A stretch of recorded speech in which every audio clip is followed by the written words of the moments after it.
ಎಲ್ರಿಗೂ ನಮಸ್ಕಾರ. ನಾನು ಚೆನ್ನಾಗಿದ್ದೀನಿ, ನೀವೆಲ್ಲರೂ ಚೆನ್ನಾಗಿದ್ದೀರಾ ಅಂತ ತಿಳ್ಕೊಂಡಿದ್ದೀನಿ. ಯಾರೆಲ್ಲ ನನ್ನ ಚಾನಲ್ ನೋಡ್ತಿದ್ದೀರಾ ದಯವಿಟ್ಟು ಸಬ್ಸ್ಕ್ರೈಬ್ ಮಾಡಿ, ಒಂದು ಲೈಕ್ ಕೊಡಿ.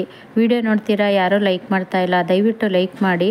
ಬನ್ನಿ ಇವತ್ತಿನ ಬ್ಲಾಗ್ ಸ್ಟಾರ್ಟ್ ಮಾಡೋಣ.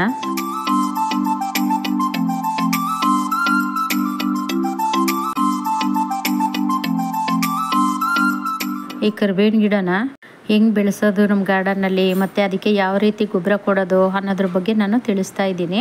ನೋಡಿ, ಇದನ್ನು ನಾನು ತಂದಾಗ ಸಸಿಗಳು ಒಂದೊಂದು ಗೇಣು ಅಷ್ಟೇ ಇದ್ದಿದ್ದು, ಒಂದು ಬೆರಳೆಷ್ಟು ಉದ್ದ ಇರುತ್ತೆ ನೋಡಿ, ಅಷ್ಟಿಷ್ಟೇ ಉದ್ದ ಇದ್ದಿದ್ದು. ನಾನು ಅಂದರೆ ಒಂದು 3 ಸಸಿನ ಹಾಕ್ಕೊಂಡಿದ್ದೀನಿ. ತುಂಬ ಚೆನ್ನಾಗಿ ಬಂದಿದೆ, ಎಲ್ಲ ಕರಿಬೇವಿನ ಗಿಡನೂ ಚೆನ್ನಾಗಿ ಬಂದಿದೆ. ಈ ಕರಿಬೇವಿನ ಗಿಡ ಸಾಮಾನ್ಯವಾಗಿ ಮಾರ್ಚ್ ತಿಂಗಳಲ್ಲಿ ಹೂ ಬಿಡುತ್ತೆ. ಈ ಕರಿಬೇವಿನ ಗಿಡ ಚೆನ್ನಾಗಿ ಬೆಳೆಯೋಕ್ಕೆ ಸ್ಟಾರ್ಟ್ ಮಾಡಿದಾಗ ನಾವು ಯಾವ ರೀತಿ ಗೊಬ್ಬರ ಕೊಡಬೇಕು ಅನ್ನೋದನ್ನು ಈ ವಿಡಿಯೋದಲ್ಲಿ ತೋರಿಸ್ತೀನಿ. ಎಲ್ಲೂ ಸ್ಕಿಪ್ ಮಾಡದೆ ವಿಡಿಯೋ ನೋಡಿ.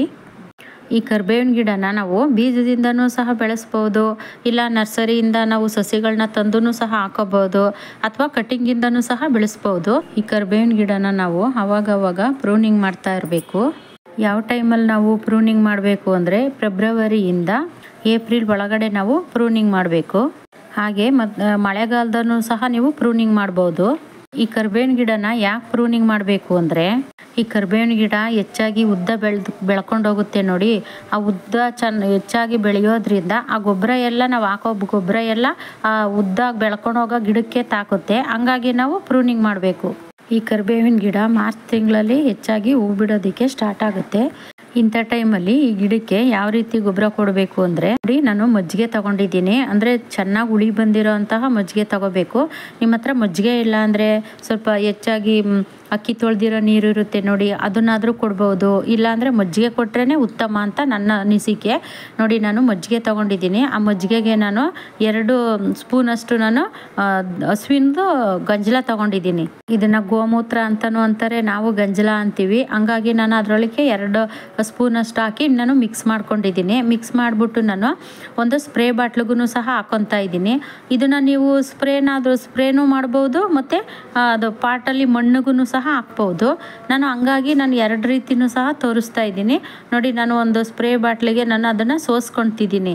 ಈಗ ಇದು ಮಜ್ಜಿಗೆನ ಅದು ಜಿಡ್ಡಿರೋ ಅಂಥ ಕಾರಣಕ್ಕೆ ನಾವು ಸ್ಪ್ರೇ ಬಾಟ್ಲಿಗೆ ಹಾಕೊಂಡ್ರೆ ಅದು ಸ್ಪ್ರೇ ಮಾಡೋಕ್ಕಾಗೋದಿಲ್ಲ.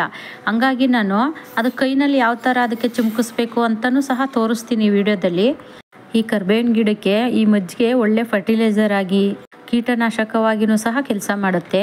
ಈ ಮಜ್ಜಿಗೆನ ನೀವು ಈ ಕರಿಬೇವಿನ ಗಿಡಕ್ಕೆ 3-4 ದಿನಕ್ಕೊಮ್ಮೆ ನೀವು ಹಾಕಿದ್ರೆ ಒಳ್ಳೆಯದು.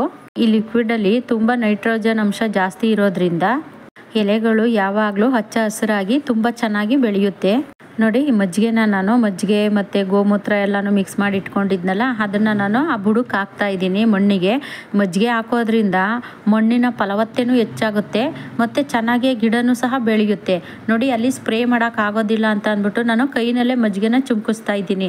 ಈ ಮಜ್ಜಿಗೆ ಯಾಕೆ ಚುಮ್ಕಿಸ್ತಾ ಇದ್ದೀನಿ ಅಂದರೆ, ಅದರಲ್ಲಿ ಏನಾದರೂ ಕೀಟಗಳಿತ್ತು ಅಂದರೆ ಸಾಯುತ್ತೆ ಅನ್ನೋದಕ್ಕೋಸ್ಕರ ನಾನು ಚುಮ್ಕಿಸ್ತಾ ಇದ್ದೀನಿ. ನೀವು ಅದನ್ನು ಸ್ಪ್ರೇ ಕೂಡ ಮಾಡ್ಬೋದು, ಇಲ್ಲ ಈ ಥರ ಚುಮ್ಕಿಸ್ಬೋದು.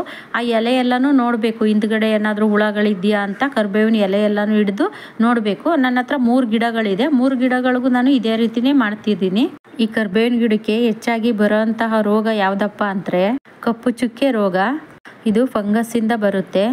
ನೀವು ಮಜ್ಜಿಗೆನ ಸ್ಪ್ರೇ ಮಾಡಬೇಕಾದ್ರೆ ಎಲೆನೆಲ್ಲನೂ ತಿರುಗಿಸಿ ನೋಡಬೇಕು. ಅದು ಹೆಚ್ಚಾಗಿ ಎಲೆ ಹಿಂದ್ಗಡೆನೇ ಇರುತ್ತೆ ಈ ಫಂಗಸ್ಸು. ಹಂಗಾಗಿ ಅದನ್ನು ಚೆಕ್ ಮಾಡಿ ನಾವು ಸ್ಪ್ರೇ ಮಾಡಬೇಕು, ಮತ್ತು ಮಣ್ಣಿಗೂ ಸಹ ಹಾಕಬೇಕು. ಅಂದರೆ 2 ರೀತಿಯೂ ಕೆಲಸ ಮಾಡುತ್ತೆ ಈ ಮಜ್ಜಿಗೆ. ನೋಡಿ, ನಾನು ಮಣ್ಣಿಗೂ ಹಾಕ್ತಾ ಇದ್ದೀನಿ. ಈಗ ಫರ್ಟಿಲೈಸರ್ ಆಗಿಯೂ ಕೆಲಸ ಮಾಡುತ್ತೆ, ಮತ್ತು ಫಂಗಿಸೈಡ್ ಆಗಿಯೂ ಸಹ ಕೆಲಸ ಮಾಡುತ್ತೆ. ನಾನು ನೋಡಿ, ಎಲ್ಲ ಗಿಡಗಳಿಗೂ ನಾನು ಚುಮ್ಕಿಸ್ತಾ ಇದ್ದೀನಿ. ಈ ಥರ ತುಂಬ ಚೆನ್ನಾಗಿ ಬಂದಿದೆ ಕರಿಬೇವಿನ ಗಿಡ ನನ್ನ ಗಾರ್ಡನಲ್ಲಿ. ಅದರಲ್ಲೂ ನೋಡಿ, ಹೂವೆಲ್ಲ ಸ್ಟಾರ್ಟ್ ಆಗಿದೆ. ಅದು ಏನಕ್ಕೆ ತೆಗಿಬೇಕು, ಬೀಜ ಆಗಲಿ ಬಿಡು ಅಂತ ಅಂದ್ಬಿಟ್ಟು ನಾನು ಹಂಗೆ ಬಿಟ್ಟಿದ್ದೀನಿ. ಬೀಜ ಆದರೆ ನಾವು ಇನ್ನೂ ಜಾಸ್ತಿ ಮಾಡ್ಕೋಬೋದು ಕರಿಬೇವಿನ ಸಸಿನ. ಹಂಗಾಗಿ ನಾನು ಅದೇ ಥರನೇ ಬಿಟ್ಟಿದ್ದೀನಿ, ಏನು ಕಟ್ ಮಾಡಿಲ್ಲ. ನೋಡಿ, ಎಷ್ಟು ಚೆನ್ನಾಗಿ ಬಿಟ್ಟಿದೆ ಹೂವು ಎಲ್ಲ. ಆ ಸ್ಪ್ರೇ ಬಾಟ್ಲಿಗೆ ಹಾಕ್ಕೊಂಡೆ ಸ್ಪ್ರೇ ಮಾಡೋಣ ಅಂತ. ಅದು ಸ್ಪ್ರೇ ಮಾಡಬೇಕಾದ್ರೆ ಅದು ಜಿಡ್ಡಿನ ಅಂಶ ಎಲ್ಲ ಅದು ಪೈಪಲ್ಲಿ ಸಿಗಾಕೊಳ್ಳುತ್ತಲ್ಲ, ಅದು ಸರಿಯಾಗಿ ಸ್ಪ್ರೇ ಆಗಲಿಲ್ಲ. ಹಂಗಾಗಿ ನಾನು ಕೈನಲ್ಲೇ ಚುಮ್ಕಿಸ್ತಾ ಇದ್ದೀನಿ. ನೀವು ಇಲ್ಲ ಸ್ಪ್ರೇ ಮಾಡಾದ್ರೂ ಮಾಡ್ಬೋದು, ಇಲ್ಲ ಕೈನಲ್ಲಾದ್ರೂ ಸಹ ಚುಮ್ಕಿಸ್ಬೋದು. ನಾನು ಆ ಸ್ಪ್ರೇ ಮಾಡಿನೂ ಸಹ ತೋರಿಸ್ತಾ ಇದ್ದೀನಿ. ನೋಡಿ, ಅದು ಆ ಓಲ್ ಇರುತ್ತೆ ನೋಡಿ, ಆ ಸ್ಪ್ರೇ ಮಾಡೋ ಬಾಟ್ಲಲ್ಲಿ, ಆ ಅದು ಓಲಲ್ಲಿ ಸರಿಗೆ ಬರಲೇ ಇಲ್ಲ. ಅದು ಫುಲ್ಲು ಬರಬೇಕು, ಫುಲ್ಲು ಇರೋವಂಥ ಓಲಲ್ಲೂ ಬರಬೇಕು. ಆ ಜಿಡ್ಡು ಸಿಗಾಕೊಂಡುತ್ತೆ ನೋಡಿ, ಆ ಜಿಡ್ಡು ಜಿಡ್ಡು ಸಿಗಾಕೊಂಡಾಗ ಅದು ಬರೋದಿಲ್ಲ. ಹಂಗಾಗಿ ನಾನು ಕೈನಲ್ಲೇ ಚುಮ್ಕಿಸ್ತಾ ಇದ್ದೀನಿ. ಈ ವಿಡಿಯೋ ಇಷ್ಟ ಆದರೆ ಒಂದು ಲೈಕ್ ಮಾಡಿ, ಹಾಗೆ ಸಬ್ಸ್ಕ್ರೈಬ್ ಮಾಡೋದು ಮರಿಬೇಡಿ. ಮುಂದಿನ ವಿಡಿಯೋದಲ್ಲಿ ಸಿಗ್ತೀನಿ. ಎಲ್ರಿಗೂ ಟೇಕ್ ಕೇರ್, ಬಾಯ್.